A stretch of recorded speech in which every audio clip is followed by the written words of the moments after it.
The Virex Empire was changing, and not in a good way. Something dark was spreading. Not a weapon, not a virus. It was fear. At first, Virex officials ignored the signs. A few outposts lost, a couple of patrols missing. But now, entire sectors had gone silent. No signals, no bodies, no wreckage, just gone. General Threx stared at the report screens. He hadn't slept in days. "We lost 4 more ships last night," his aide said quietly. Again, no distress calls. No black box data. No survivors. "How?" Threx growled. "How are they doing this?" The aide swallowed hard. "We don't know, sir." Across the galaxy, Virex citizens started whispering. Stories spread like wildfire. The humans have invisible ships. They walk through walls. They don't take prisoners. Most of the stories were false. But one thing was true. Where the humans went, silence followed. In a distant mining colony, Virex workers dug for rare crystals. Their security team had been doubled after recent attacks. But it didn't matter. That night, the power went out for just 6 minutes. When the lights came back, the guards were gone. Not dead, just missing. No blood, no struggle. Only one thing was left behind, scratched into the wall with a human combat knife. This is for Sarah. Back on Fort Haven, General Marcus met with Earth's War Council. "We must make them understand," one leader said. "We must show the galaxy that killing one of us brings consequences." Marcus nodded. "We already have." He showed a star map. Over 50 Virex systems had gone dark. Human forces had not claimed territory. They left nothing, just warnings. One by one, enemy leaders were vanishing. High-ranking officers were found in their homes, dead, with a single message carved nearby. "You chose war. Now need our silence." Threx held a secret meeting with his remaining warlords. He looked older now, not in age, but in soul. "They are not fighting for land," he said. "They are fighting for something else, something personal. They're angry because of the woman." One warlord asked. "She was more than a soldier," Threx muttered. "We killed a symbol, a protector." The room went silent. One warlord asked, "What do we do?" Threx closed his eyes. "We survive, if we can." But surviving was not easy. Even the Virex elite, the feared Shadow Guard, were hunted. One by one, their strongholds were destroyed, not with bombs, with precision, with silence. And always, always the same message. Sarah, a young Virex communications officer named Vel, sat alone in a data tower. She had watched the broadcasts. She had heard the stories. She didn't believe most of them. Until that night, an alarm blinked. A file had been uploaded to their mainframe. But no one had accessed it. No ship had entered. No signal received. She opened the file. It was a short video. Sarah, smiling, laughing, helping alien children during a peace mission. Not a warrior. A human full of kindness.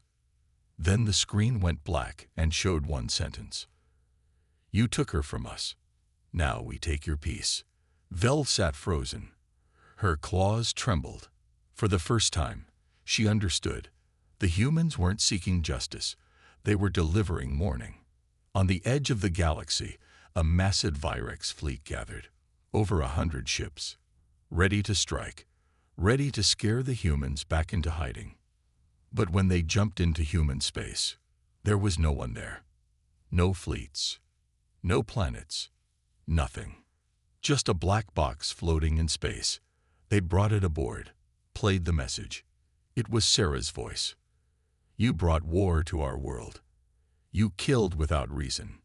Now, you will learn what it feels like to be hunted." Suddenly, the ship lights flickered. Doors sealed. Oxygen levels dropped. And from deep inside the ship came footsteps. End of Part 3. To be continued in Part 4. the human they killed. The galaxy was a war zone. The Virex Empire, once the mightiest force in the galaxy, was now on its knees. Their ships were scattered, their defenses shattered. The humans had come in full force, bringing their vengeance with them. And now, the final battle was underway.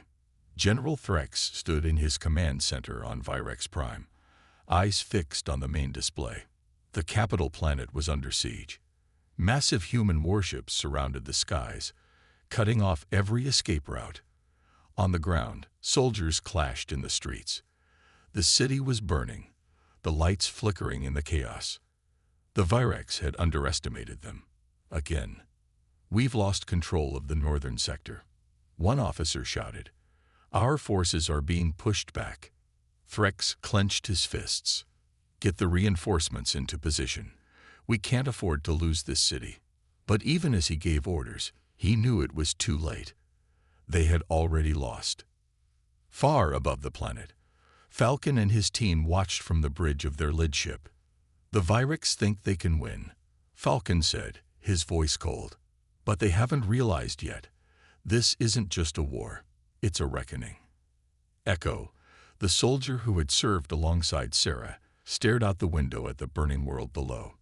"Sarah would have loved to see this moment," she said quietly. Falcon nodded, though his face remained hard. "This is for her, for everyone we lost." The Virex weren't going down without a fight. Their remaining fleet gathered near the planet, ready to make one final push. But the human forces had already anticipated this. They were prepared. "Prepare to launch the final assault," General Marcus said, his voice steady. "We strike at their core. We end this now." Down on Virex Prime, the fighting was relentless. Every corner of the capital was a battleground. The Virex soldiers were determined, but they were no match for the human forces. The humans fought with an intensity that terrified their enemies, not just for survival, but for justice. And each victory brought them closer to their goal. Threx stood in the heart of the Virex war room, watching as the situation worsened. He had never imagined his empire would fall like this. At one time, they had been the galaxy's rulers. Now they were just desperate survivors. "We've received a message from the humans," an officer said, his voice trembling. "Put it on," Threx ordered, though he knew it would only be more of the same. The screen flickered to life. A human face appeared, General Marcus. "We've come to finish this," Marcus said, his voice calm but full of power. "You took our people. You killed our heroes. And now, the cost of your mistake is clear." The screen went black. In the streets of Virex Prime, the final push began. The Virex tried to mount a defense, but it was hopeless. Every attempt to fight back was met with overwhelming force. The humans were everywhere, quiet, efficient, unstoppable. Falcon and his team moved through the capital, clearing each building, ensuring the Virex had no place to hide. "We're getting close," Falcon said, his voice firm. "Keep moving." But as they approached the heart of the city, something unexpected happened. Deep beneath the surface of Virex Prime, a final weapon had been activated, a device capable of erasing entire planets, turning them to dust. The Virex had been saving it for their last stand, hoping it would be enough to destroy the human forces.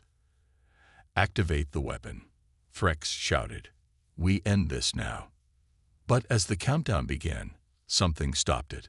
The human forces had anticipated the Virex's final move. They had infiltrated the weapon's control room, and now the countdown was halted. Falcon's voice crackled over the comms. "We've disabled the weapon. It's over." The Virex were done. Their ships were falling from the sky, their last defenses crumbling. And with it, their empire. General Threx looked out over the ruined capital. The once mighty city was nothing more than a pile of ashes now. There was no escape. In the end, it wasn't the might of the Virex military that broke them. It was the humans' unyielding will, their refusal to be conquered. Threx turned to his officers. "It's over. We've lost." Back on Earth, Sarah's family received the news. They had already known what was coming in their hearts. Sarah had become more than a soldier. She had become a symbol of everything humanity stood for. And now, that symbol had brought victory. As the final remnants of the Virex Empire fell, the galaxy began to change. New alliances were formed. The humans no longer stood alone. Their message was clear. They had been underestimated. And now, they were unstoppable. They came without sound. No engines, no flashing lights, no radio signals. Just darkness, long shadows in space, drifting with purpose. The first one appeared near the Zarnak colony of Helix 4. The colony's sensors picked up a large object entering orbit, but the object didn't respond to any messages. It didn't fire. It didn't land. It just stayed, watching. Governor Sector of Helix 4 stared at the main screen. The ship outside was massive, black metal, smooth, with no windows, just a symbol glowing red on the side. A single human hand. Open. Not in peace. In warning. Why aren't they saying anything? The governor asked. No one could answer. They tried sending greetings, threats, even bribes. No reply. One officer said softly, "It's like they're listening, like they're recording everything we say." Another muttered, "Maybe they're just waiting." Across the stars, more ships appeared, not in fleets, not in war groups, alone, one by one, each parked above a different alien system, silent, still, watching. The Dryan homeworld had 3 ships above it by the end of the week. One circled slowly above their military base, another hovered over their spaceport, the third appeared above their council hall, just hovered there. Everyone saw it. Every citizen, every officer. But none dared shoot. The last time someone tried, the weapon never fired. The controls jammed. The system locked. And the pilot vanished. His ship drifted for days before being found. Empty. Translation ship, Filari Sector. The Filari Empire had one of the best AI translation systems in the galaxy. Their machines could understand over 4,000 languages. So when one human probe passed by, dropping only static, they got curious. They focused all systems on it, filtered the noise, tuned the frequency. And then, a voice came through. Not human, not AI, a whisper. But it spoke in perfect Filari tongue. You watched. You did nothing. This silence is not peace. It is the sound before the storm. The room went cold. The AI shut down by itself, and the lead translator started crying. Back on Earth, Underground Command Center, General Elias Monroe stood before the council table. A red map of the galaxy glowed beneath him.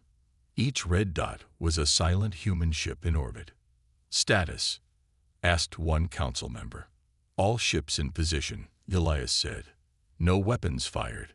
No threats made. Just presence." "Any responses?" "Yes." "Fear, movement. Some are withdrawing from our borders. Others, watching." Another general asked, "And the alien who gave the execution order?" "Rokar."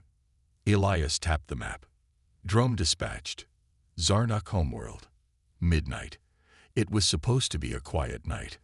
Captain Rokar, the one who shot the human, was back home.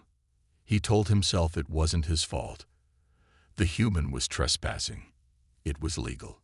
Still, he didn't sleep well. He poured a drink and walked onto his balcony.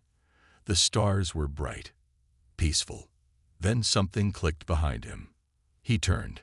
A small black drone hovered inside his room. Silent, unarmed. It blinked once, then projected a hologram. It was the human's face, the one he had shot. The dead man stared at Rokar and smiled. Then the drone spoke in Earth Standard. "You killed one. Now we count the cost. History is watching. Are you proud?" The drone flew out the window. Rokar collapsed into his chair, shaking. Galactic panic. Messages flooded the networks. Humans are planning something. They'd gone silent for a reason. Those ships, they're alive. They're not just machines. Some wanted to strike first. Others wanted to beg for peace. But no one could reach Earth. All signals were blocked. And in every system where a silent ship appeared, strange things began to happen. Gravity fields shifted for a few seconds. Dreams filled with whispers. Power systems blinked for no reason. And always, that feeling of being watched. One final message. At the edge of known space, a trade ship picked up an old-style human beacon. It wasn't hidden. It was a recording, repeating every minute.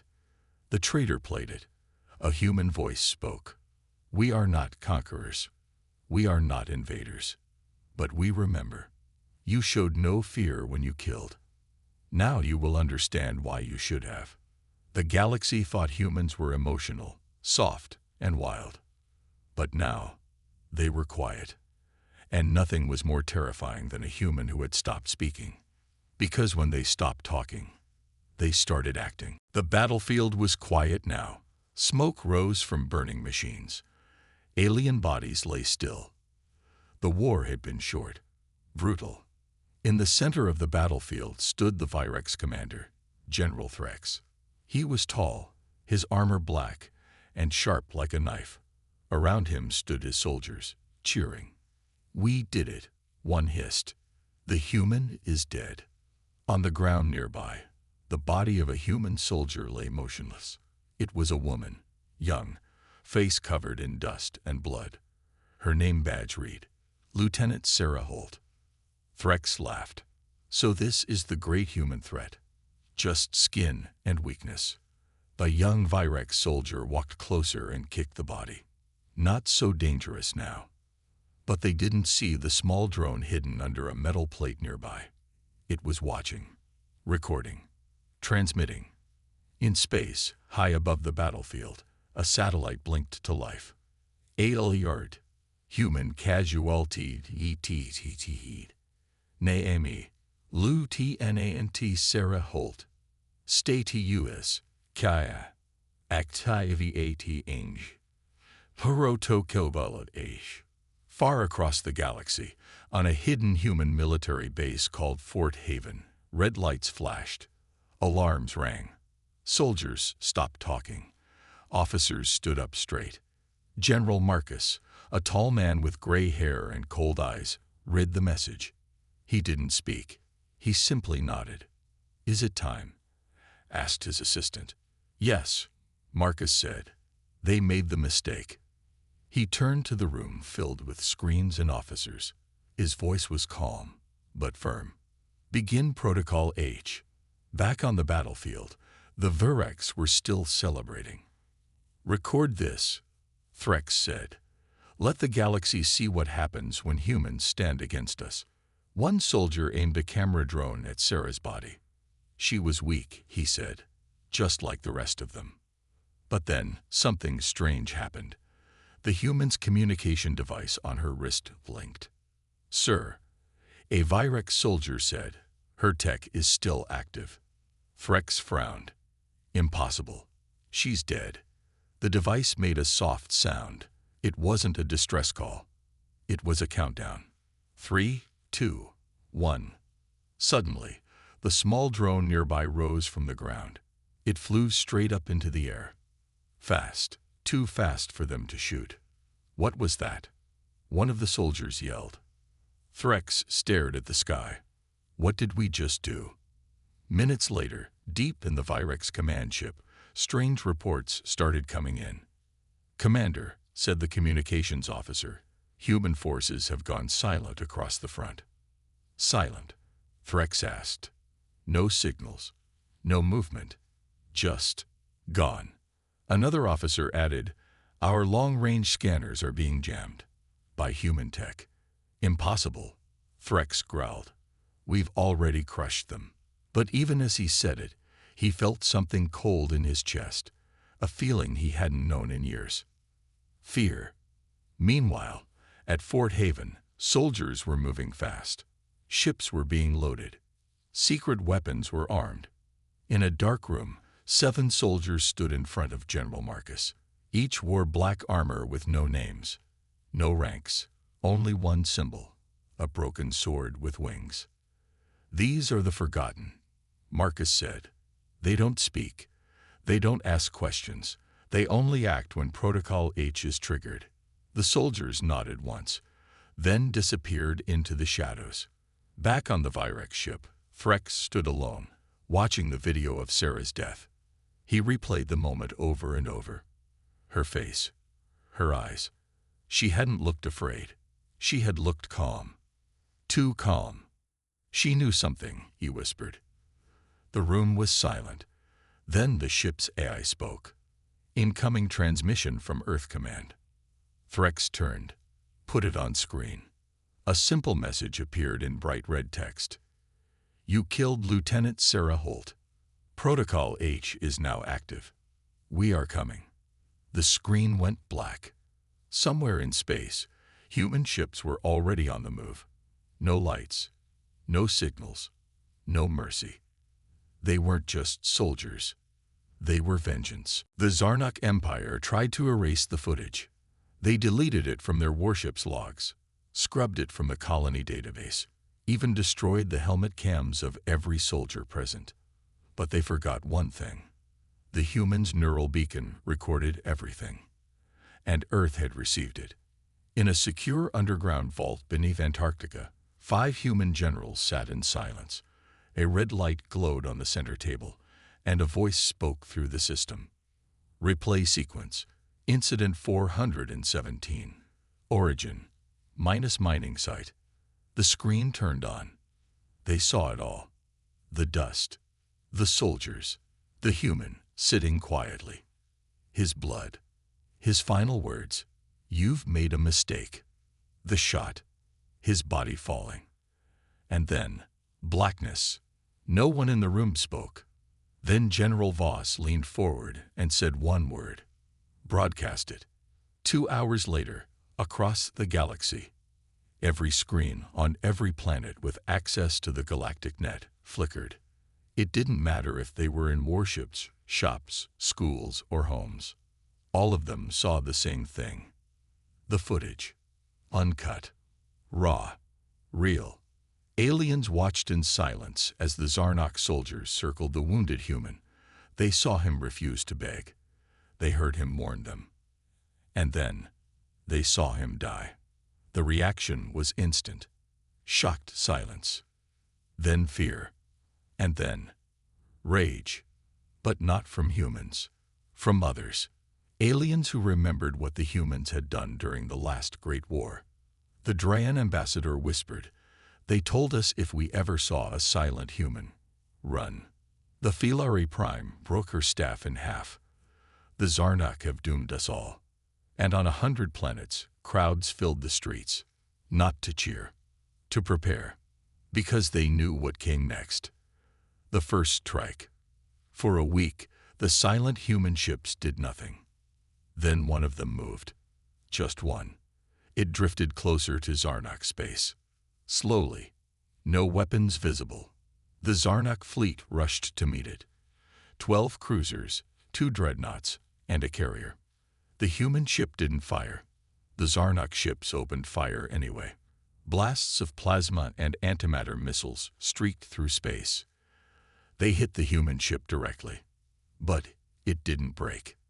It absorbed everything. And then it vanished. Not exploded. Vanished. Seconds later, it reappeared inside the Zarnok carrier. Not above it. Inside. The ship tore through the metal like paper. There were no survivors. The other 11 Zarnok ships turned and fled. Whispers in the dark.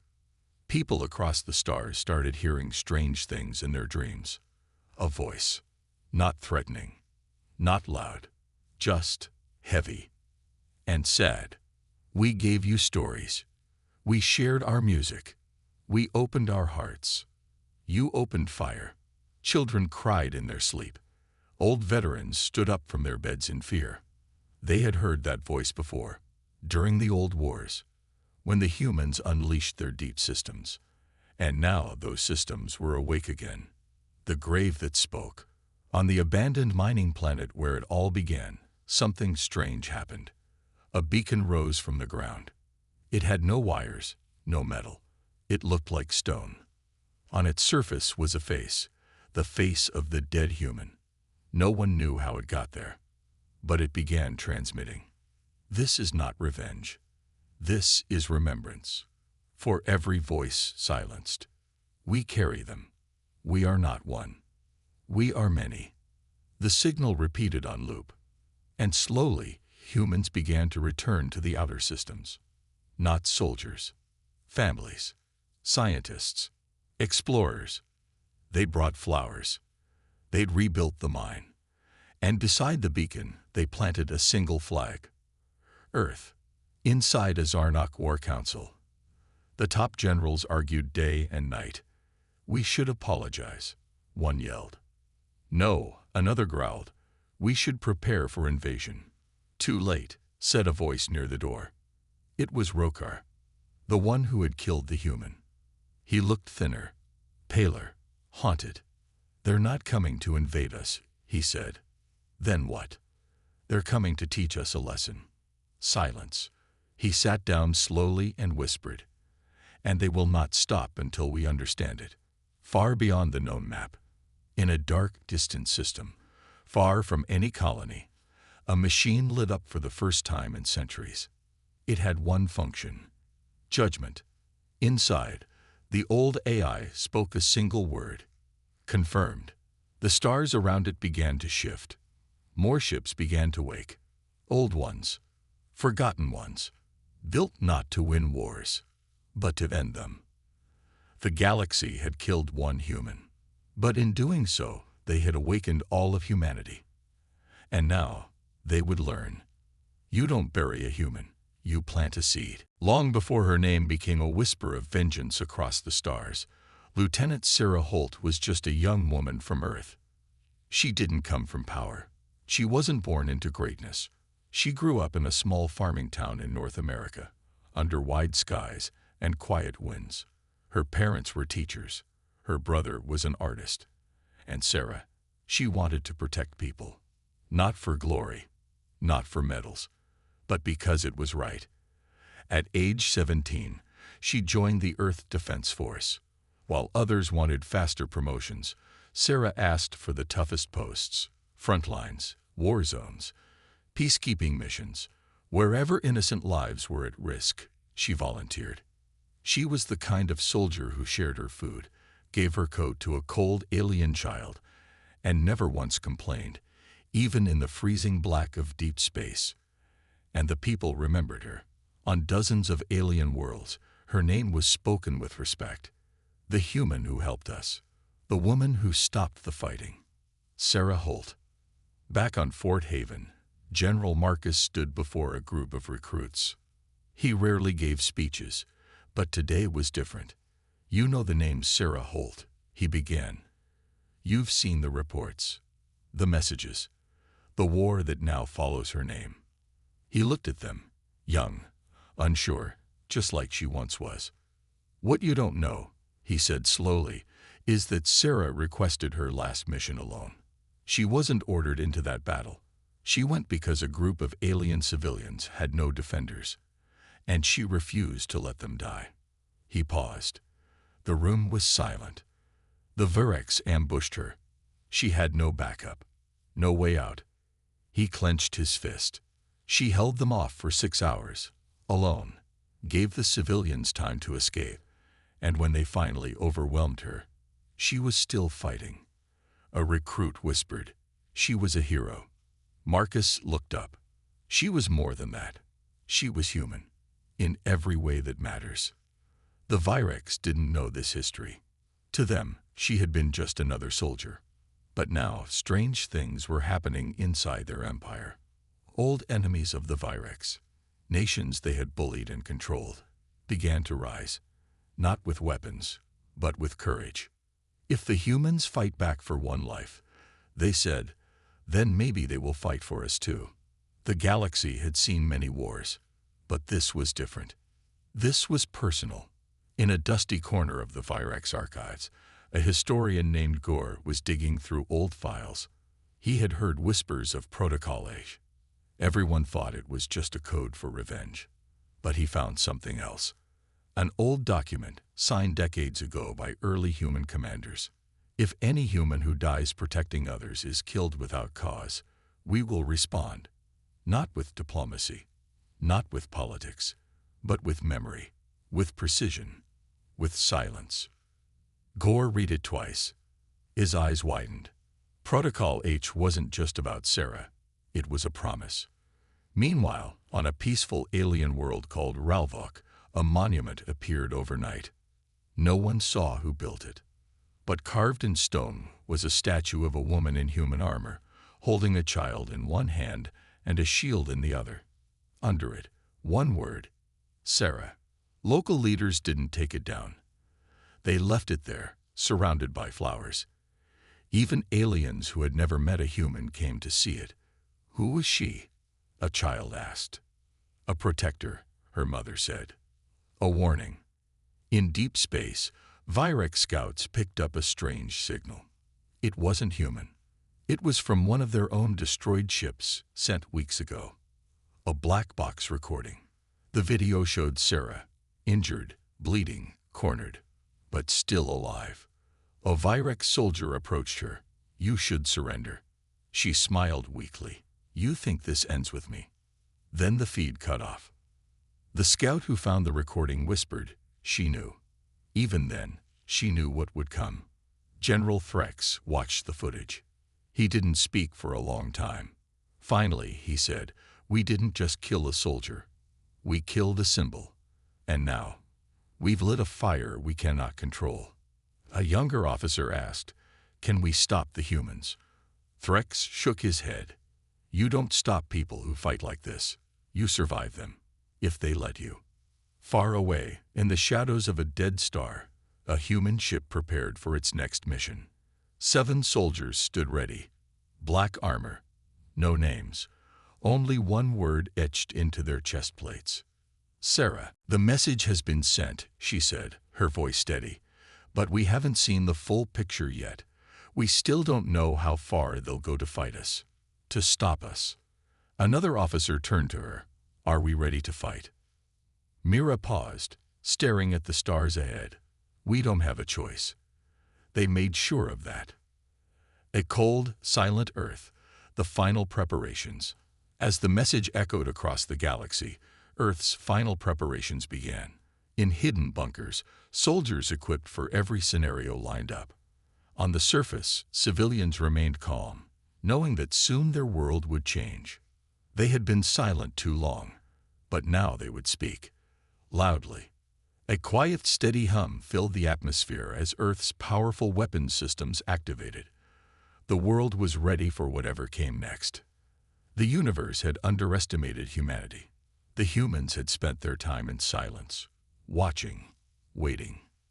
But now, Earth had broken its silence, and the galaxy would never forget it. The galaxy had been watching. The silent ships, the message, the warning. And now, the storm was about to break. The invasion begins. It started with a ripple in space. One by one, the alien fleets arrived. The first to land were the Zarnuk, huge, armored warships that filled the sky.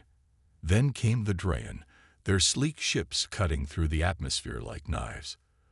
The Filari followed, their ships glittering like jewels, a force to be reckoned with. Earth's cities went dark as alarms blared.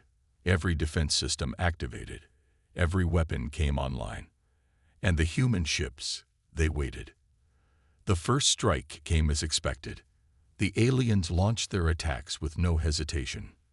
Plasma beams and missiles rained down on Earth's defense grids, tearing into the shield systems, forcing them to fight back. But Earth's defenses were not what the aliens thought. The shields held strong, and the counterattack, unseen. From the silent ships, hidden in Earth's orbit, came the real force. General Monroe's command. In the underground command center beneath Antarctica, General Elias Monroe stood, his eyes locked on the main screen. A map of the planet stretched out before him, showing the incoming alien fleets. "Prepare for the final phase," he said, his voice cold and steady.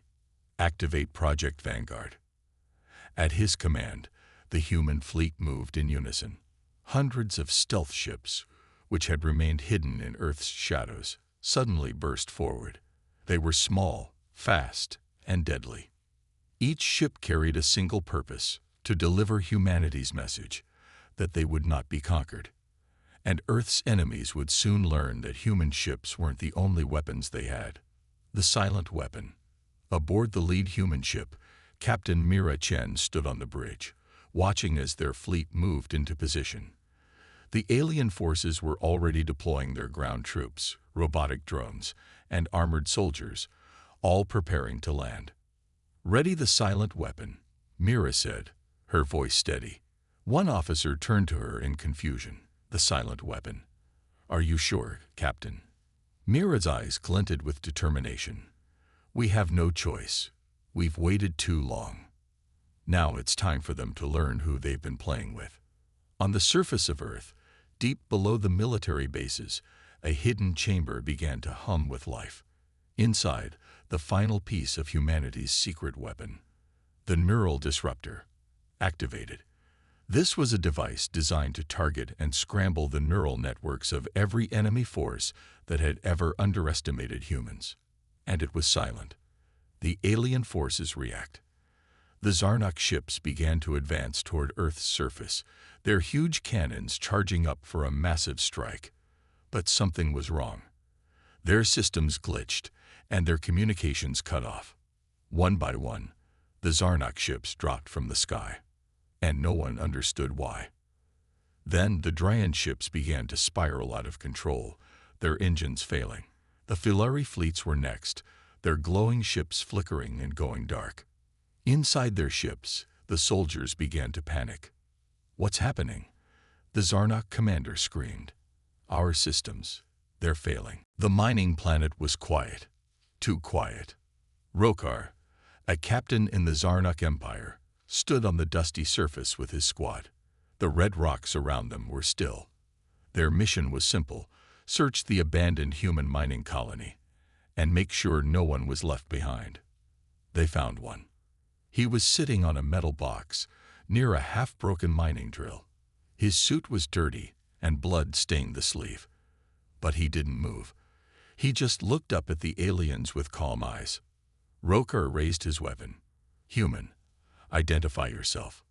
The man said nothing. Rokar stepped closer. His soldiers followed, weapons pointed. "You are trespassing on Zarnak territory." Still, the human didn't speak. He only looked at them. Steady, quiet, without fear. One soldier whispered, "Why is he not scared?" Rokar didn't like this. Humans always begged when they were outnumbered. They always tried to talk. But this one was different. The human finally spoke, voice soft, almost a whisper. "You've made a mistake." Rokar laughed. "A mistake? No, we own this rock, and now we own you." He aimed his blaster at the human's chest. The man smiled. And then Rokar fired. The blast hit the human square in the chest. He fell backward, off the box, and hit the ground with a dull thud. His body didn't move. Rokar stepped closer and scanned him. No life signs. He was dead. "Waste of time," Rokar muttered. "Let's go." But before they could move, something strange happened. All their comms went silent. "Command, do you read?" one soldier asked. No answer. "Try the ship," Rokar barked. Nothing. Static. Then the sky darkened, not from clouds, but from shadows. Huge shadows. Something was above the atmosphere.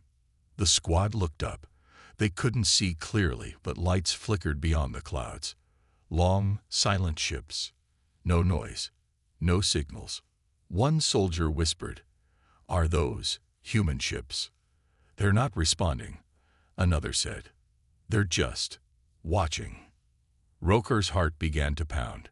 This can't be a response. No one saw us. We didn't send the footage yet. One of the squad members knelt by the human's body.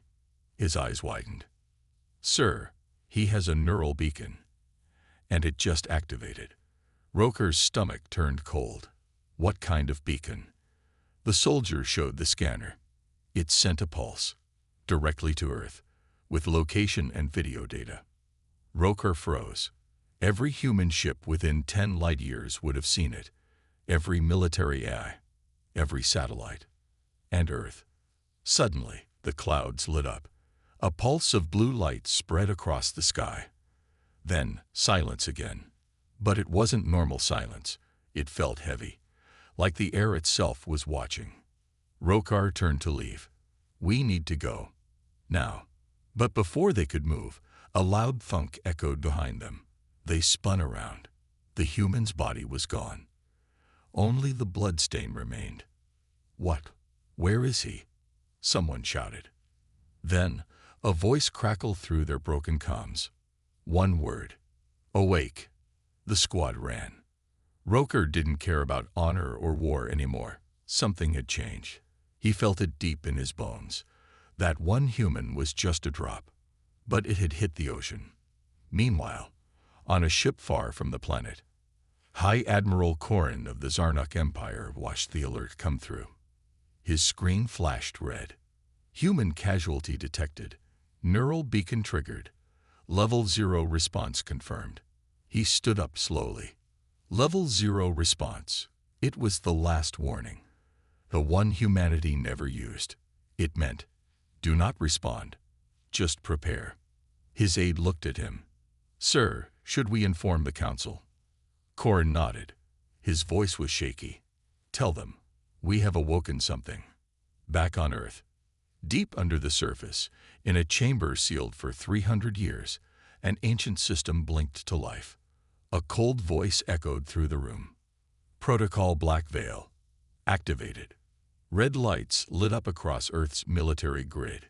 Silent satellites adjusted their orbits. Warships began to move, without pilots. The system scanned the incoming data. Target: Zarnuk Empire. Reason: unprovoked human death on neutral ground. Response: in progress. The galaxy didn't feel it yet, but something had started, and it would not stop. Not until they all remembered.